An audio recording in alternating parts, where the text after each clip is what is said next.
with the help of the Almighty. We'll work hard to place higher fame and lead us to our motto, the best for the highest. Krobo is shining. Yes, Krobo is shining. Oh, yes.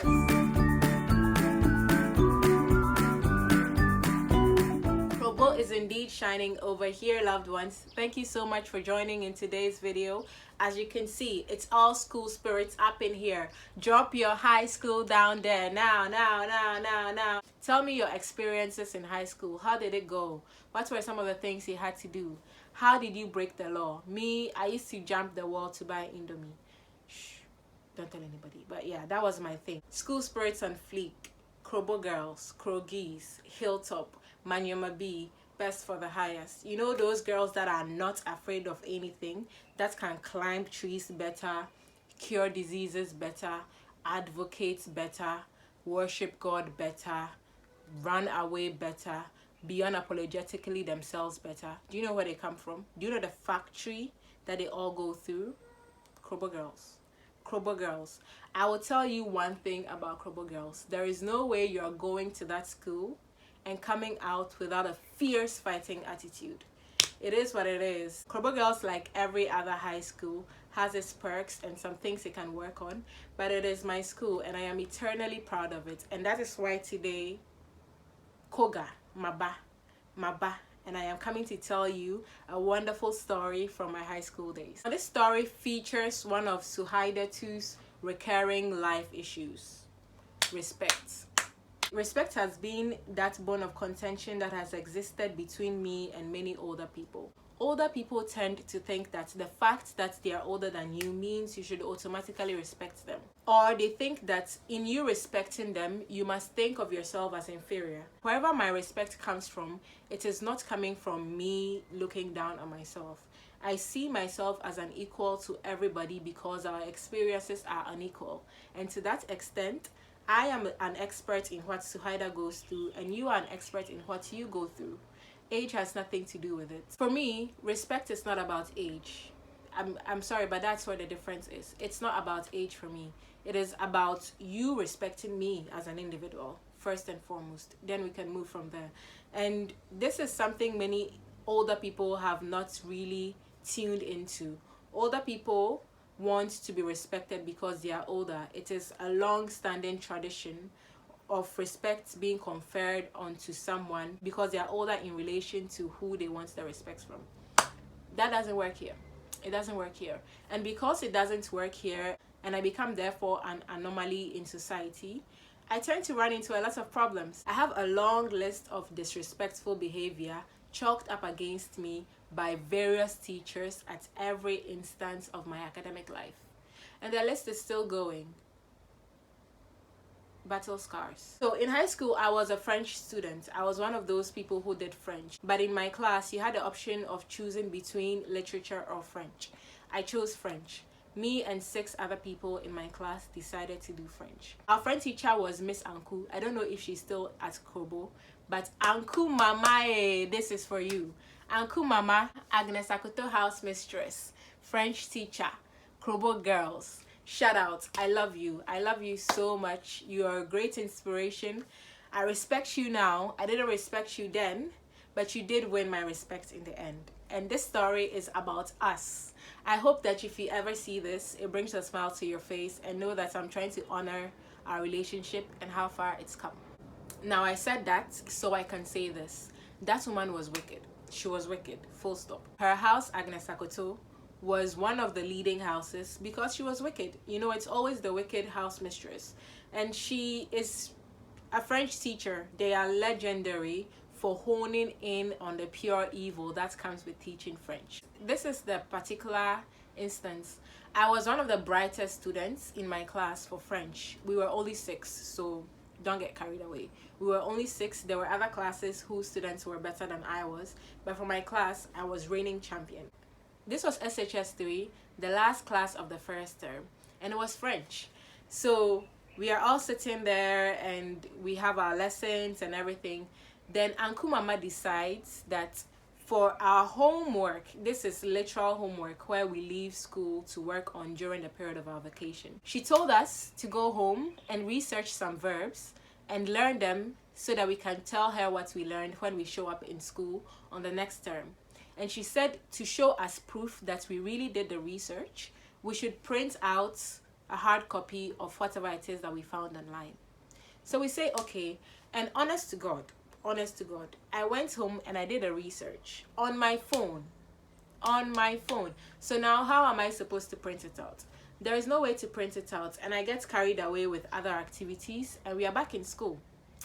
The French rep for my class, she's called Angelina Inya. Angelina, I'm mentioning your name because this thing, I blame you for half of it. She came to me wanting my printout, and I tell her, oh girl, I wasn't able to print it out, but I'm sure I'll be fine because I learned what I saw. I learned it and I remember it. So I'm sure in class, when Madam asks us to produce what we learned, I'll be able to save myself.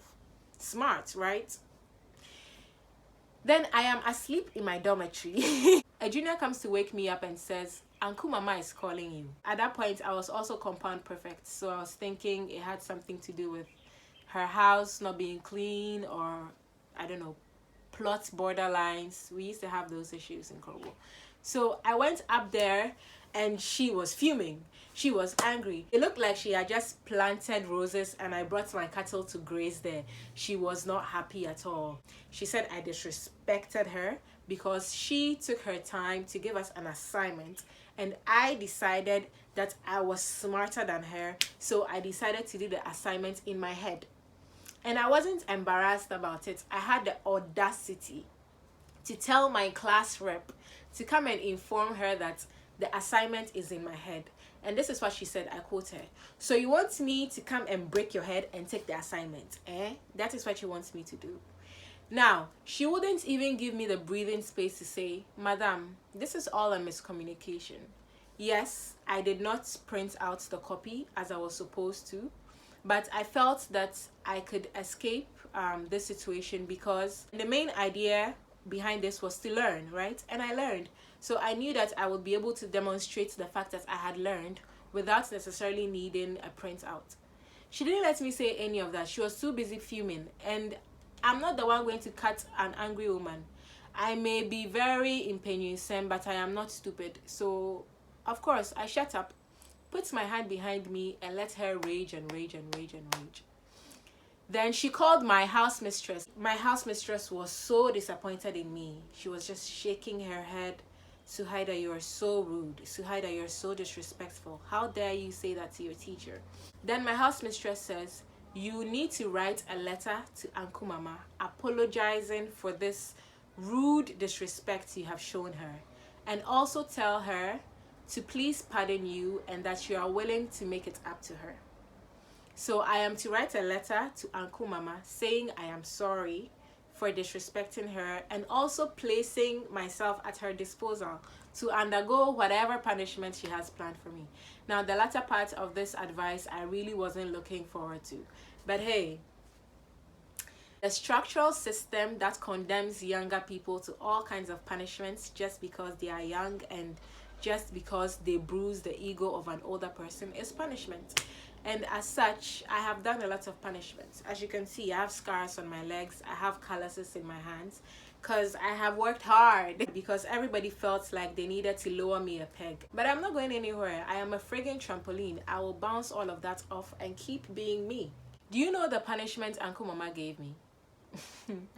Uncle Mama asked me to write 10,000 lines. 10,000 lines of, I'm going to call it homework.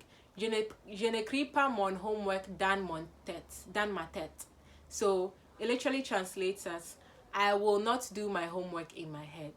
Je n'écris pas mon homework dans ma tête. So I was supposed to write 10,000 lines of that in 3 days and submit it to her. That was her punishment. You see how petty teachers can be. Teachers, you are petty. You are petty. You make the lives of students miserable. Students did not come to suffer for you. They came to learn and make good grades so they can qualify to the next rank of academia. Okay? Stop punishing them for fun. uselessly. It is not it. That is not how you build character. You destroy character that way. Don't do it, okay? If you want Ghana to have strong leaders, you need to start believing in those leaders while they are children and treating them as such, future leaders. So I start to write. I am determined. I am very proud in being able to meet impossible deadlines just so I can show your face and say, here, I did it. So I wrote 10,000 lines in 3 days, or I believed I had. And on the third day, now if you are familiar with the geography of Krobo girls, we are on the top of a hill. And even at that, the administrative level of Krobo girls is at the very peak, while the dormitories is a little bit to the valley of the hill. So we have a staircase we call the Jerusalem staircase. I climb up these huge ass stairs to Uncle Mama, and I give her her work. And she says she's busy, so she leaves me sitting outside beside her storehouse while she does whatever she needs to do at home. So I sat there waiting for her to finish what she was doing indoors. Then she came out, sat beside me, and counted line for line to ensure that I had exactly 10,000. When she counted, I was short by around 200. So she said, "You're not done. Finish the 200 and let me have it." Then she leaves me. So I decide, okay, it's just 200. I'm just going to sit right here at Uncle Mama's doorstep and write out my 200, then present it to her. Because I told myself, I am not going downstairs with this punishment. I'm not going to do it. I'm going downstairs with this weight lifted off my shoulder. So I sit there, I write out 200 lines. After about 1-2 hours, maybe 3 of writing these lines, I knock on Uncle Mama's door, no answer. I knock a few more times, no answer. After 10 minutes, there was still no response. So I just leave the work nicely laid out on her doorstep. Then I go downstairs thinking when she comes out, she's going to see my work and she can check it and we are cool, right? What is so disrespectful about you asking me to do work, me knocking on your door, not getting any reply, and after a while, leaving it for you to find? Mede banchi abongumu. Mate. Banchi. Na mede abongumu no. This woman, if at first I thought she was mad, I had just woken the kraken.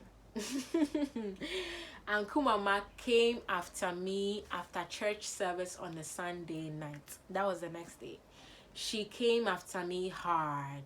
She called my house mistress again and told her how I had the gall to leave work that she had asked me to do at her doorstep for her to find. And so for that, she sees that I am beyond repairs, and as a result, she doesn't want to see me in her class for the rest of the term. Until I write my WASI, she doesn't want me stepping in her class. Why? I left work she asked me to do at her doorstep. So my house mistress once again turns to me and she's like, you just don't get it, do you? You're just rude. She insults me. Then I just sat down and thought about all of it, and I was just like, this makes no sense to me. This makes no sense to me. I don't see how any of this translates as disrespect, but here I am. I wait for a week. Then I go to Uncle Mama after chapel, exactly a week. I go to her after chapel service. And I say, Madam, I didn't mean to disrespect you in any way. In all these things I was doing thinking, I was acting in a very rational manner, and I am sorry if it came across as disrespectful. That wasn't what I was trying to channel. I was trying to actually proactively show you how remorseful I was about our earlier misstep by getting the work to you on time. So I am really sorry. Then she tells me, you think you are on top of the world because you have one eye in a town of blind men. She thought the fact that I was top student in my small French class of 6 people, I was putting on airs because I felt on top of the world. Madam, it's not 6 people that will make me feel like a winner. I don't also need to beat anybody to feel like a winner. I will chop last and I'll still feel like a winner. My confidence is not coming from there. You live for the cheers, you die by the booze. And I smile and I say, that is not the case. I really did not want to disrespect you. Then Uncle Mama smiles back and she says, it's fine. You can come to class. So yes, that is my story. I basically had to write lines and I got into trouble 2 times. I am sure some of you have been through worse at the hands of your high school teachers. Despite all of this, once a Krobo girl, always a Krobo girl. I love Krogiss to the end, and if you haven't hit the red button, please go ahead and do so. Go ahead and hit the red button. Krogiss people, come and support one of your own. Hit that red button, share with your friends, have that kiki on your girl. As usual, it's Suhaida2, Instagram it's Suhaida2, on YouTube it's Suhaida2 Dramani. I hope you enjoyed this video. Tell your friends about it, tell your church about it, tell the world about it. All of you come watch my video. Bye.